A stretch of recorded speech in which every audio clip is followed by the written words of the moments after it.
This is actually a picture of the Flash looking at Box Office Mojo. As the numbers coming in. Yeah. He's like, "What do you mean they're stopping?" No. The numbers can't stop. This was the Flash's face when he realized that the weekend total was not just the Friday total. That's Ezra Miller's face when he saw that people are not going to forgive him Nope. of all his crimes. No, but I got Michael Keaton. No. The Flash has failed. Unfortunately, last weekend was opening weekend for The Flash. It's so funny, too, because I guess clearly I wasn't that excited about it. I got excited when I saw the trailer. We talked about it here on the show. Michael Keaton was in it. There was no chance I was ever going to see this movie, right?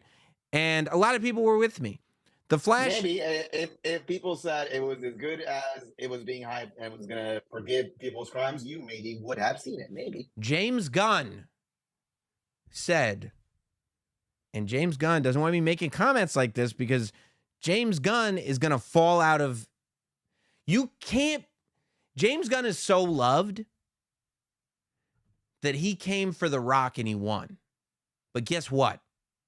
If he keeps putting stuff on like this, we're going right back to Dwayne Johnson and going, you were right. Right, because let me tell you something. Right now, DJ is at home watching some reruns of Ballers, thinking to himself, this fucking rules.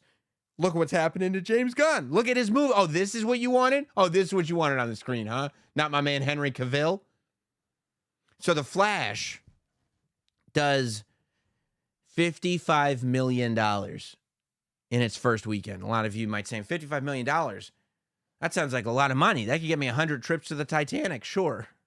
200 trips to the Titanic, sure. Black Adam. Everybody talks about that as The Rock's failure, right?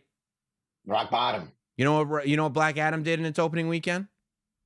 How much? $67 million. That's more. There you go. That's there you go. There you go. $67 million. Here's the problem. $55 million opening weekend, $200 million budget. No. They're not getting that money back. James Gunn said, you got to understand, this is one of the greatest superhero movies ever, he said. You know what everybody else said? They went like this. I mean, it wasn't bad. That was this is the review that I heard. It wasn't bad. You're like, oh, that wasn't. You turn your brain. Yeah. That wasn't what it was. It was supposed to be like excellent. Nah, I mean, it's not bad. Oh.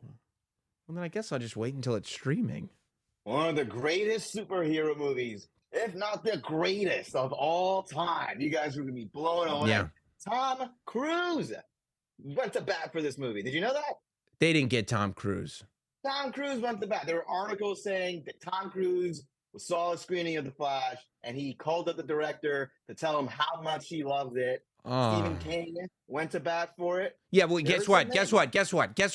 Stephen King went to bat for it. Stephen King also thought that the Stanley Kubrick's version of The Shining was not as good as his books. Stephen King is a psychopath, okay? He's disconnected when it comes to cinema. Yeah, he has no idea. Stephen King is one of the great authors, but in terms of, he's got the worst taste in cinema ever. Have you ever seen a Stephen King adaptation of one of his own books? They're terrible.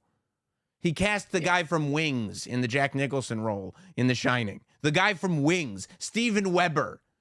Kubrick was like Jack Nicholson. Stephen King said Steven Weber. Come on. And this is the essence of The Shining. This is the true. And they said the guy from Wings? Yeah. Yeah, I feel I'm annoyed. I was annoyed leaving that theater. You saw it. You saw The Flash. Yeah, I was annoyed 20 minutes in. Oh no, don't. Because I already knew.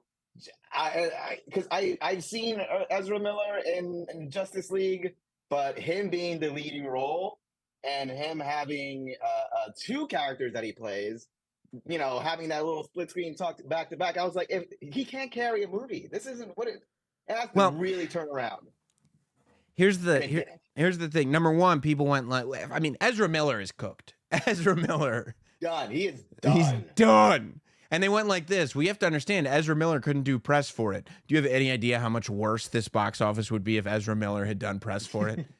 He'd be like, That's man, good. I loved making The Flash. In between starting my cult, doing the scenes for this movie was amazing. Wait, in between your, huh? What was the thing that you said? No, when I was throwing that stool at that woman in Hawaii, I was like, man, The Flash rules. When you were what? Yeah, I don't understand PR blaming that No, because there's no. they just had Michael Keaton going around, And and it, if you can get Michael Keaton to do your press run, he's so that's a much better. plus. So much better. So much Even for better. any movie he's not in, you can get Michael Keaton. I would just have him do the press run. I figured out what the problem is here. I know what happened. Mhm. Marvel did the cinematic superhero world a grave disservice by convincing them that anyone wants to see movies for superheroes that nobody cares about. Marvel made it seem like you could just do a movie about any superhero and people would want to go see it. Go back in time. Go back to school. Go back to when you first found superheroes. Who the fuck's favorite superhero was the Flash? No one. No one liked the Flash. But Marvel goes like this. Marvel figured out this dumb superhero formula so well that they did 2 Doctor Strange movies. They did 2 Ant-Man movies. So DC's over here seeing Ant-Man and Doctor Strange are doing box office. But what they don't realize is Marvel created a superhero formula for phase 3 or whatever phase they were in, where you could just plug and play any superhero. You put them into that formula, you make them quirky, and you're good. People are going to go see it. It's just where we're at in life right now. DC didn't have the formula, so they go, oh, we could do movies about Black Adam. We could do movies about Shazam. We could do movies about The Flash. No one ever heard of Black Adam. Nobody has ever cared about Shazam. And nobody cares about The Flash. When people go, why didn't these movies do better? Oh, maybe it was at Zachary Levi's politics? No, it was because no one cares about Shazam. No one. I might be completely off on this, but I think it did start with Marvel's first movie. And I know this is a big character, but when I first heard that they were doing an Iron Man movie, I was like, who? No, hot dog. You know I would roast you if I disagreed with you, but you are 100% right. Iron Man was not that guy when Iron Man came out. No, but Robert Downey Jr. was. Tony Stark was cool. Tony Stark was quirky because that's the beginning of the formula, right? Spider-Man, Batman. Okay, they couldn't even do a good movie about Superman. But, Spider-Man kind of surprised people. They were like, oh, people actually like this Spider-Man movie. And Spider-Man's one of the most famous superheroes ever. Mm-hmm. Iron Man comes out. And they got Tony Stark, and he's all quirky, and he has a devil-may-care attitude. And it's Robert Downey Jr. on the downhill. On the downhill, but ready to come back up. People were ready for him to make the comeback, see? Not like Ezra Miller. Nobody's sitting here going like, man, can't wait for that big Ezra Miller comeback. Nobody's doing that. No. So they're ready for the Robert Downey Jr. comeback anyway. He kills it in this movie. They establish the formula. Gwyneth Paltrow, Shakespeare in Love, everybody still loves Goop. And boom, there you go.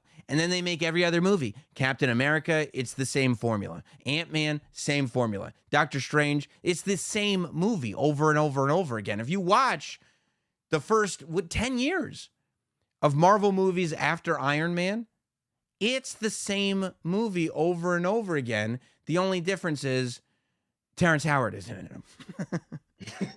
and then the biggest leap, I think, even bigger than Iron Man, was Guardians of the Galaxy. That was the movie that made people go, oh, we can just pluck any obscure character Guardians of the Galaxy, and make money. Guardians of the Galaxy was so wild that they were like, what if we got James Gunn and just let him have the whole genre?